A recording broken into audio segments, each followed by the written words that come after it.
Fala galera, boa noite, bom dia, boa tarde. Eu sou o Geraldo Maciel. Eu sou o Lucão. Essa é a Playlist Infinita e hoje o nosso homenageado do programa é Thomas Vinterberg.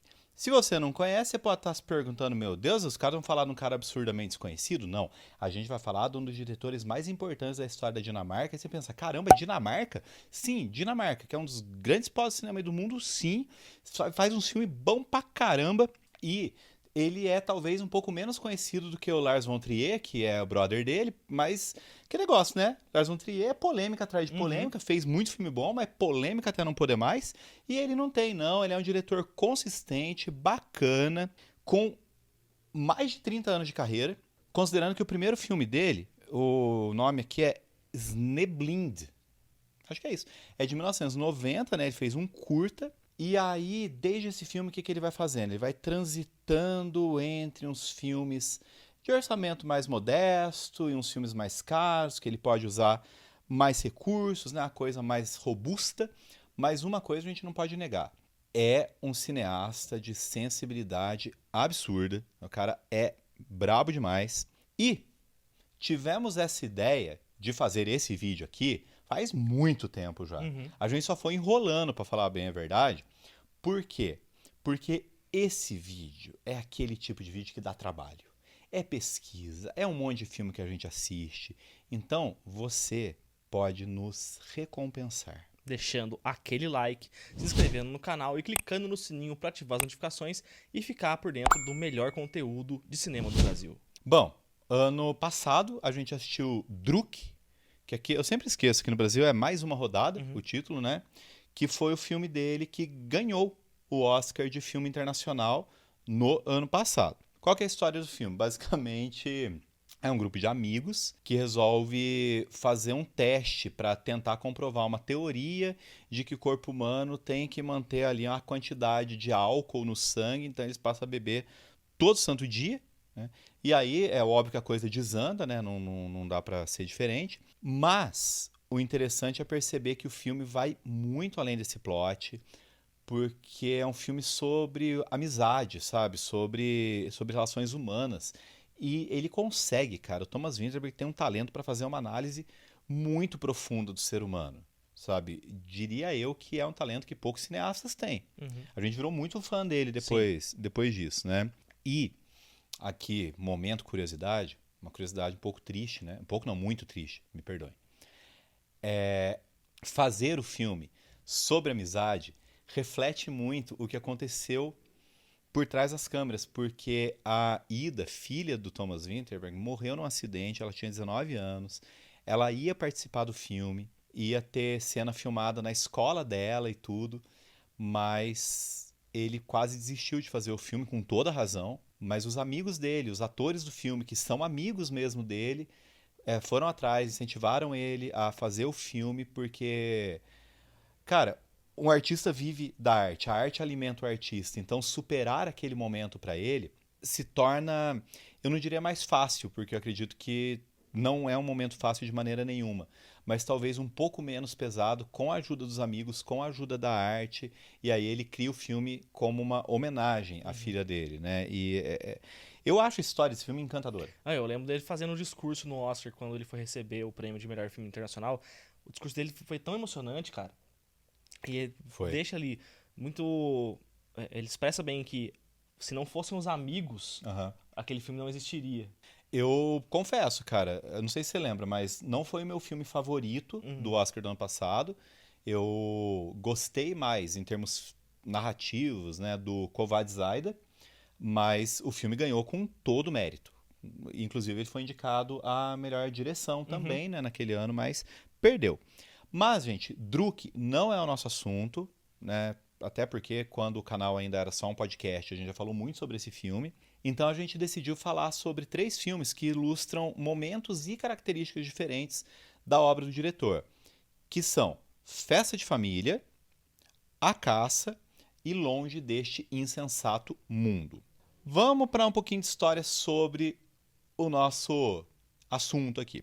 O Thomas Vinterberg é o idealizador do movimento chamado Dogma 95, junto com o Lars von Trier. Bom, Pelo nome, vocês já devem ter chegado à conclusão de que esse movimento foi criado em 1995, não é verdade?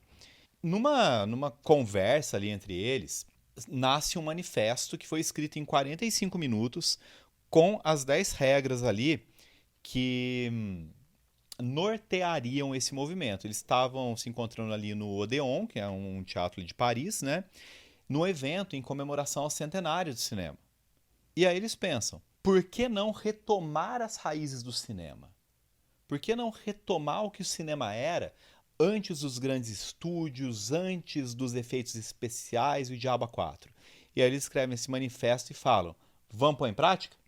Vamos pôr em prática, porque a gente tá afim de fazer uma bagunça aí. E aí eles fizeram aquilo que eles chamam de voto de castidade. Qual a ideia? A ideia é que nada deveria distrair o espectador daquilo que fosse narrativo, né? Daquilo que contribuísse com o filme ser cinema na sua essência. Essa era a ideia dos caras. Então o que acontece? Algumas regras. Claro, a primeira óbvia, o filme não poderia usar efeitos especiais, o filme não poderia usar iluminação que não fosse natural, ou, por exemplo, se for filmar à noite, o que ia iluminar o ambiente seriam as lâmpadas da casa mesmo, do próprio ambiente, não aquela iluminação grande que nem a gente usa aqui para gravar vídeo, nem isso podia. O som deveria ser captado na gravação mesmo, então não poderia, por exemplo, captou o som, ficou ruim, vamos gravar por cima aqui e colocar outra trilha. Não, o som todo ali gravado durante a captação do vídeo também. Não poderia usar trilha sonora que não fosse diegética. O que significa isso? As músicas deveriam ser tocadas no filme, tipo, tá tocando a música porque alguém tá ouvindo música, tá tocando música porque alguém ali na cena tá tocando piano. No máximo, poderia usar música quando estivesse passando os créditos. Isso. E nos créditos também não podia ter o nome do diretor. Os filmes do Dogma 95 não são assinados ali, não aparece o nome do diretor no final. O que mais? Não podia usar estúdio, só podia usar locação mesmo. Então, vai filmar numa casa, você não pode construir uma casa no estúdio, você tem que fazer numa casa. Bom, basicamente é isso que a gente que é pobre faz quando vai fazer cinema. É verdade. Sabe, esse cinema de guerrilha que é o...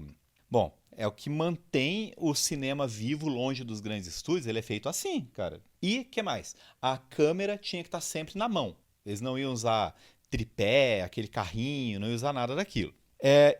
A gente vai deixar aqui na descrição um texto da Isabela Tebas sobre o movimento. E aí tem as regras todas, as 10 regras, e os únicos 35 filmes que efetivamente fazem parte do movimento Dogma 95. Tá no link aqui na descrição do vídeo, tá?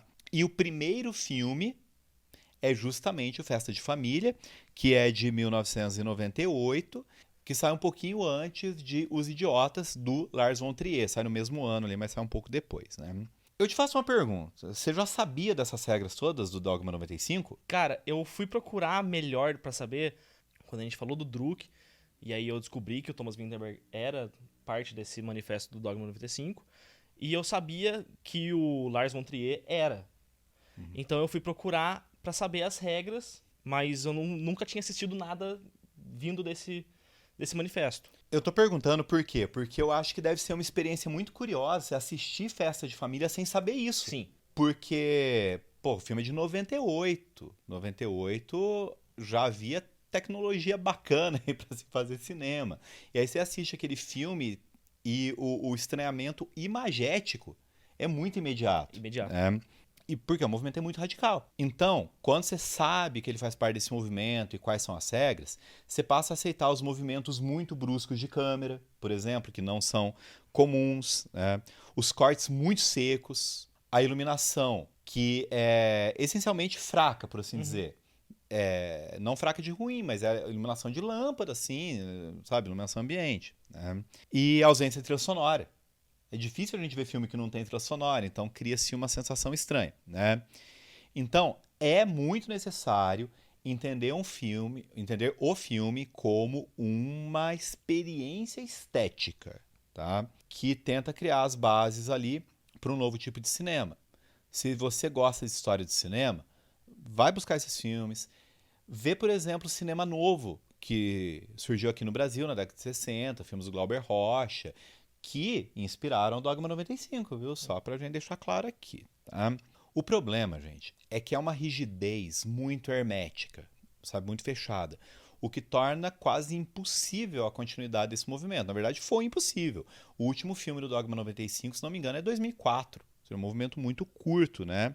E esses filmes dificilmente gerariam dinheiro. E sem gerar dinheiro, é muito difícil continuar, Sim. né? Bom, a gente sabe que dinheiro é muito necessário para se fazer um filme, né? Agora vamos lá. Vamos pro filme. Uma família grande Grande. se reúne em um castelo para comemorar os 60 anos do Helge, que é o patriarca da família. É notório, gente, evidente, desde a primeira cena, que as relações entre os membros daquela família são estranhas, são difíceis, a disfuncionalidade determina aquela família, sabe? Por quê? Porque a primeira cena tá lá indo o Mikael, que é vivido pelo Thomas Bo Larsen, que é parceiraço desde esse filme aqui até o Druk mesmo, né? Do Thomas Vinterberg.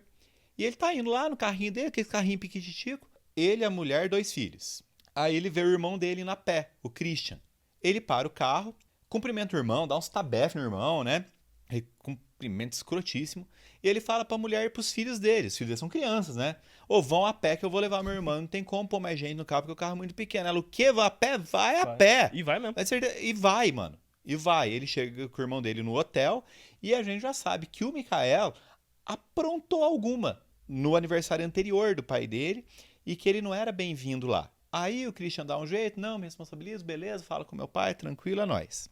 Dá tudo certo, a festa acontece, vai ter lá a comilança, e aí no momento dos brindes, né, todo mundo batendo na tacinha, lá o Christian resolve fazer uma acusação gravíssima contra o pai dele, que a gente nem pode falar aqui, porque senão a gente vai meio que violar as regras do YouTube. Não podemos falar, mas você pode pesquisar, não vai ser muito difícil você encontrar essa informação, tá? Só posso adiantar o seguinte, é a pior coisa que pode ter acontecido entre o pai e os filhos, porque a acusação envolve o Christian e a irmã dele, gêmea, que morreu, que tirou a própria vida. E uma coisa que eu acho curiosa é que o Thomas Vinterberg não gosta de trabalhar muito com a dúvida, né? É. Ele Cara, dá o tapa na cara ali bem dado. declaradamente. Ele não vai ficar pensando, deixa eu deixar a coisa um pouco nebulosa para o meu espectador ficar pensando. Não.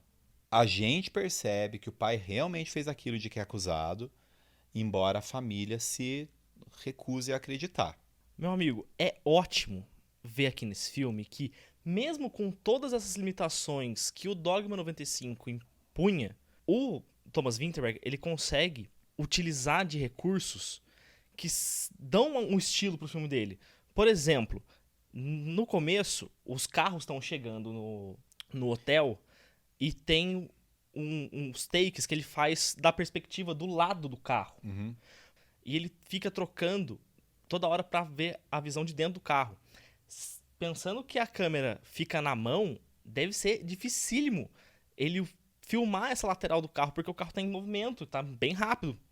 Então, ele consegue trazer um estilo pro filme dele. E isso já mostra o quanto ele se importa com o trabalho que ele tá fazendo, cara. Você perceber que um diretor é bom num filme com limitações tão rígidas, tão grandes, é porque o cara é bom mesmo. Nossa, esse filme é muito difícil de fazer. E o roteiro parte do absurdo e do grotesco. Não absurdo no sentido, meu Deus, isso não faz sentido. Mas a estética do absurdo, que vem do teatro e tudo mais, de trabalhar com situações chocantes e jogar a verdade na nossa cara. E ele causa todo o desconforto possível no espectador. Meu Deus do céu, você assiste o filme e você fica... tô incomodado. Se você não ficar incomodado com esse filme, você não tá prestando atenção nele. Uhum. Porque ele é feito pra isso. Tá? De propósito. Porque existem também, tem essa coisa muito grande que o pai fez, mas existem os outros conflitos entre os outros membros da família e tudo aquilo vai tornando a coisa muito maior, né?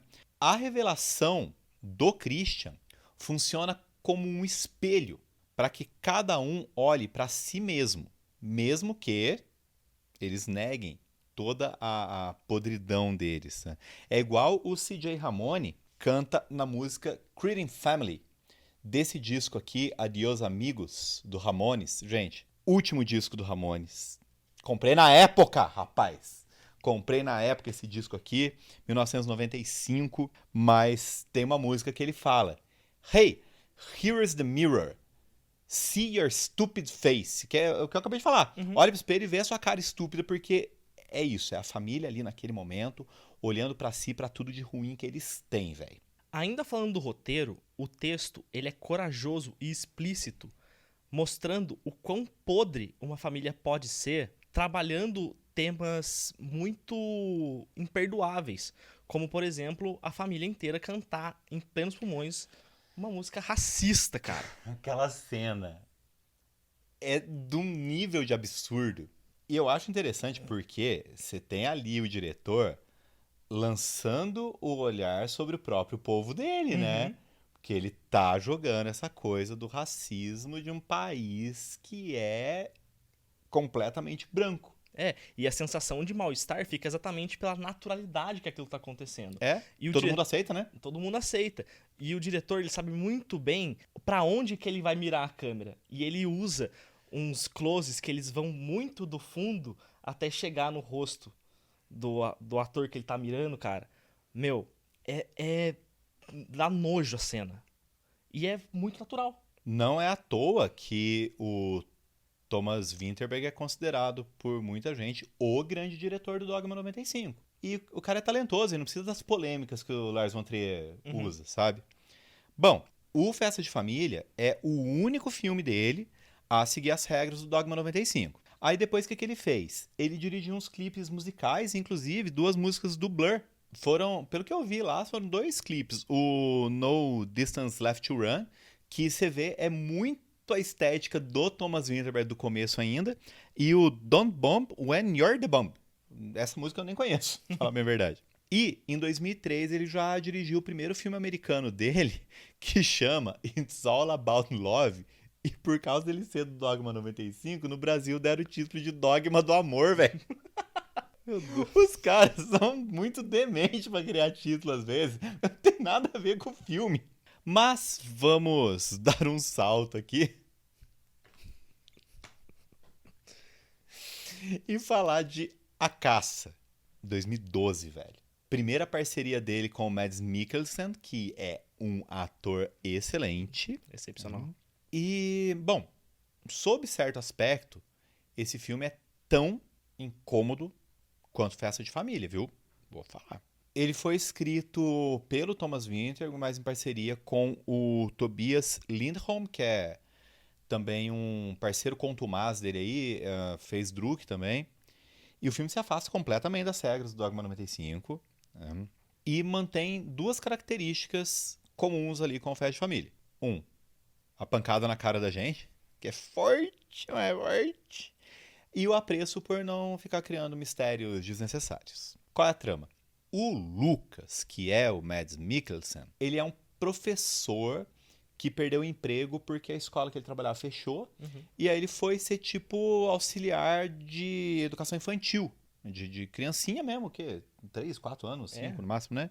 E o cara tá numa situação complicadíssima, porque ele acabou de passar por um divórcio, ele não tá podendo ver o filho dele, que é adolescente, deve ter uns 16 anos, né? Mas, apesar da situação tá ruim na vida dele, ele tem uma rede de amigos muito bacana, o filho dele gosta dele, né? Apesar de não estar podendo ver, o filho dele gosta dele, e ele tá engatando ali um relacionamento com uma professora bonitona que tá trabalhando no colégio, parece que as coisas começam a engrenar. Porém, ele tem um melhor amigo, que além de melhor amigo é vizinho, que é vivido por quem? Pelo Thomas Bolarsen. E ele tem uma filhinha de 5 anos ali. E a menina confunde a imagem paterna que o Lucas cria e manda uma cartinha de amor pra ele, né? E aí ele corta aquilo muito rapidamente. Ele fala pra ela, olha, entrega essa cartinha de amor pra um coleguinha seu, da sua idade, né? E tal. Só que a menina entende aquilo como uma rejeição e fala coisas sobre o Lucas para a diretora da escola. e usa uma frase, que é uma frase de cunho sexual que ela ouviu do irmão. Uhum. Nossa, aquele irmão também, bicho burro dos infernos, né? Nossa, que ódio que me deu. Aí ferrou tudo, gente, porque a vida do Lucas é completamente destruída, velho. Destruída mesmo. E aí a gente descobre o seguinte: o que eu falei? O Thomas Vinterberg não esconde as coisas. A gente sabe o tempo todo que o Lucas é inocente. O tempo todo. O filme não é, portanto, sobre ele ser inocente ou não. O filme é sobre a facilidade que as pessoas têm de julgar o outro. Porque ele é julgado pela cidade inteira. Ele vive numa cidadezinha ali do interior da Dinamarca. E, meu, o cara é impedido de entrar no mercado. O cara apanha, sabe? Não existe nenhuma brecha, tá? Pra gente pensar o oposto. Mas todo mundo julga. Mano, uma das dores dele no começo do filme era não poder ver o filho. É. E agora ele realmente é impedido de ver o filho, sabe? Nossa, doloroso demais. É muito amargo o sabor que o filme deixa pra gente. De saber que aquele homem, que é claramente inocente, o filme deixa isso claro o tempo todo, ele tá sofrendo um inferno na Terra por algo que ele não fez. E como o próprio Lucas disse, tudo vira uma bola de neve. E ele não consegue mais voltar atrás. Toda vez que ele tenta arrumar uma coisa, o negócio vai transformando cada vez mais. É muito injusto com ele ver que ele tá sendo escorraçado por quase todo mundo da cidade. Mas Ele é tão gente boa que restam alguns amigos, mesmo com essa acusação absurda, né, cara? Tem pessoas. Não, cara, acredito. E pior, gente, tem provas. Tem provas de que ele é inocente. E mesmo assim ele se ferra, cara. Nossa. mas como na música Injustice for All, que dá título ao quarto disco do Metallica, de 88, que é o Injustice for All, que também pode soar como Injustice, que é injustiça. A música diz assim: em breve você irá satisfazer a fome deles. Eles devoram. O martelo da justiça te esmaga a abuso de poder. Isso nos remete diretamente em como o Lucas nem pôde se defender. Não importa, o tribunal do povo já julgou ele. Julgou e puniu. Complicadíssimo. Cara, o filme é pesado. Pesado, pesado, pesado. E as atuações são soberbas. Você compra todos os sentimentos que aqueles personagens lá estão mostrando pra gente. E é uma prova muito bem acabada de que Vinterberg sabe trabalhar com os aspectos mais sórdidos do ser humano. É um filme polêmico. A gente falou que ele não é tão polêmico quanto o Lars von Trier. Não é mesmo. O Lars von Trier faz declarações polêmicas completamente inúteis. O filme é polêmico, gente, mas é uma polêmica inteligente, sabe? Não é uma polêmica vazia. É sensível, é impactante e a coisa é, não se engane sobre o real tema do filme, tá? Já falei lá atrás. Esse tema se aproxima muito de uma peça chamada Princípio de Arquimedes, do Josep Maria Miró, que é um autor catalão. Essa peça ela foi encenada pela primeira vez, se não me engano, em 2011, ou seja, é um ano antes do filme.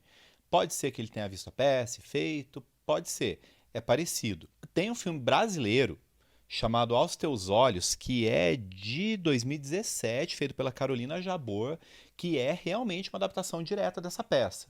E a essência do negócio é: as pessoas são julgadas por esses tribunais populares. O Tribunal de Bar, que é uma música, essa frase é o título de uma música do Paralamas do Sucesso, do disco Os Grãos. A gente vai pôr a capa aqui o ano porque eu não lembro, eu pensei nessa música agora. E é muito isso, né? As pessoas são julgadas pelos tribunais em qualquer bar porque é uma necessidade praticamente humana julgar o outro. Só que o outro que está sendo julgado sofre com isso. E no caso do Lucas, dos personagens da peça, do filme e tudo mais, tem a vida completamente arrebentada, sabe? Gente, agora sim, né? Vamos tirar um pouco o peso e terminar o programa aqui de um jeito mais leve, porque senão fica um climão, né? Mas não vamos deixar climão aqui. Vamos falar do filme Longe deste Insensato Mundo, que não é um filme americano. Ele fez filmes americanos mesmo. Esse filme é em inglês. O cara transita por todos os lugares do mundo. É um drama de época, baseado na obra de mesmo nome do Thomas Hardy, que é a peça mais famosa dele, que já foi adaptada para o cinema, se não me engano, em 1967, mas essa versão eu não assisti. Esse filme, gente, é estrelado pela Carey Mulligan, que, na minha humilde opinião, deveria estar em todos os filmes que existem. Porque a partir do momento que tem Carey Mulligan, todos os filmes ficam melhores. No longa, ela é a Bathsheba Everdeen. Bathsheba é o nome da bruxa lá do Invocação do Mal, né? É verdade. Mas ela não é bruxa, não, tá? É a Carey Mulligan. A Carey Mulligan é maravilhosa. Ela é uma personagem que, de certa forma, poderia ter sido criada pela Jane Austen. Uhum. Tem um rolê ali de Jane Austen no filme. Ela é expansiva, ela é espirituosa, ela é inteligente e independente. E isso é muito bacana. E ela vive numa fazenda. A situação financeira dela ali não é lá aquelas coisas. E ela tem um vizinho bonitão e rico. E gente boa também, né? O cara é legal. E ele pede ela em casamento. E ela fala assim: não! Então a história tem uma virada louca, velho. Cara, isso é bem no começo, mas por essa virada eu não esperava de nenhum.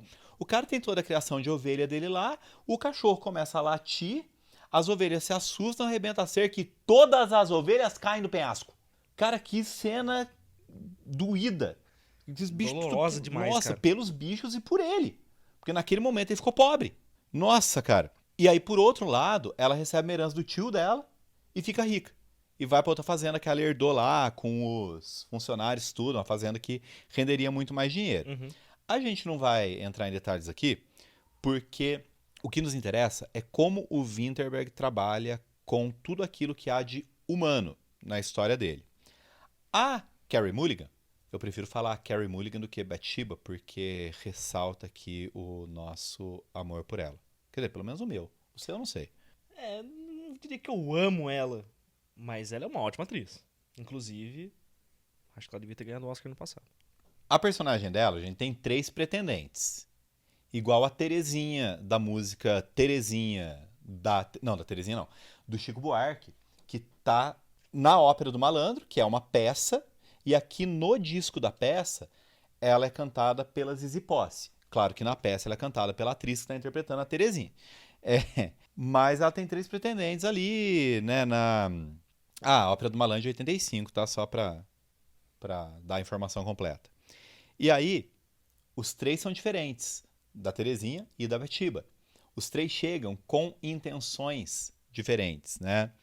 Na música, um chega do bar, outro chega da florista e o outro chega do nada. No filme, o primeiro é o Gabriel, que é o Matthias Schoenaerts. Ó, bonito, né, cara? Ele é. E ele tá lá no começo da história. Ele é o primeiro, né? Ele tem as posses dele, mas, assim, em essência, é um homem simples, né? Uhum. E ele se encanta com ela. Pede no casamento, ela fala não. O segundo é o William, que é o Martin Sheen. Errou! Que é uma boa pessoa também, né? Ele é mais velho, ele vive sozinho, né? E ela o conhece depois que ela herda a fazenda e muda de lugar e tal, né? E rico também, mas é aquele coração solitário, tá precisando ali preencher esse vazio. E ele gosta dela, ele gosta genuinamente dela. Ele parece muito que ele é um cara muito frio até ela chegar, né? Aham. Porque ele tá sempre muito sério. As meninas fazem muitos comentários sobre ele. Falam, ele foi abandonado por não sei quem. Tal. Então ele tá sempre muito sério. Quando ela chega, parece que ele muda. Parece que ele ganha vida. É. E aí ele quer justamente preencher a sua vida com a companhia dela, tentando aplacar sua solidão, mas ela fala não. E aí vem o Francis, que é o Tom Sturridge. Ódio desse homem. Ódio. Ele é um sargento que era apaixonado pela personagem da Juno Temple. E, mano, ele volta da guerra, eles vão casar, ela erra de igreja, velho. E o cara acha que ela o abandonou e, nossa, tem umas treta com ela. E aí, tá lá nos arredores da fazenda dela, eles se encontram à noite e ela é invadida por aquela paixão arrebatadora. E ele é um cara todo bonitão, todo charmoso. É com ele que ela casa. A questão seríssima, é que o filme não é sobre com quem ela deve ficar. O filme é sobre ela. Uhum. ela é a protagonista, são as mudanças nela, sabe? É a história de uma mulher. E não é a história de como ela teve a vida mudada pelos homens. Não. É como a vida dela mudou conforme várias coisas foram acontecendo. É uma história sobre amadurecimento. Então põe foco nela. Não é, ai meu Deus, ela tem três pretendentes e que não sei o quê. Não. É a história de desenvolvimento daquela personagem. Falando um pouco mais da direção do Thomas Vinterberg, em A Caça, ele mostra o quanto ele consegue dominar, filmar ambientes que são cercados por natureza.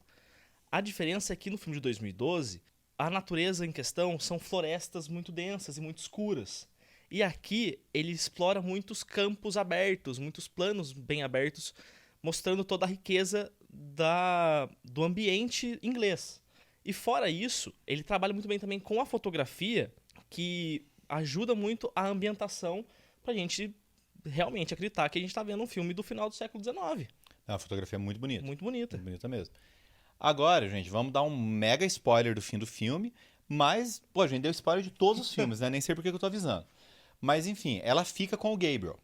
E aí, pode-se pensar, pô, mas aconteceu tudo aquilo pra ela ficar com o cara que foi o primeiro que pediu ela em casamento? Sim, mas por quê? Porque existe uma questão quase heraclitiana no negócio aqui, que é o seguinte: aquela mulher que termina o filme não é a mesma que começou. Ela passou por diversas mudanças. No começo, ela não estava pronta para ficar com aquele cara. No fim, ela tá. O filme é sobre ela, sobre as mudanças dela, né? Ela não estava preparada no começo. Pronto. Ela precisava ter aceitado no começo? Não. Ela não é a mesma pessoa. E aí você pode pensar, ai meu Deus, mas que final clichê. Não. Não é, porque é uma boa história em que os personagens se transformam e a gente se transforma junto com eles. Sabe, eu acho muito bonito quando o filme toca a gente dessa maneira e você sente, né, aquilo que os personagens estão vivendo. E é isso, gente, é esse o impacto que o cinema do Thomas Vinterberg nos causa. Procurem filmes desse diretor. Vale muito a pena. Grande abraço. Um beijo e até o próximo filme.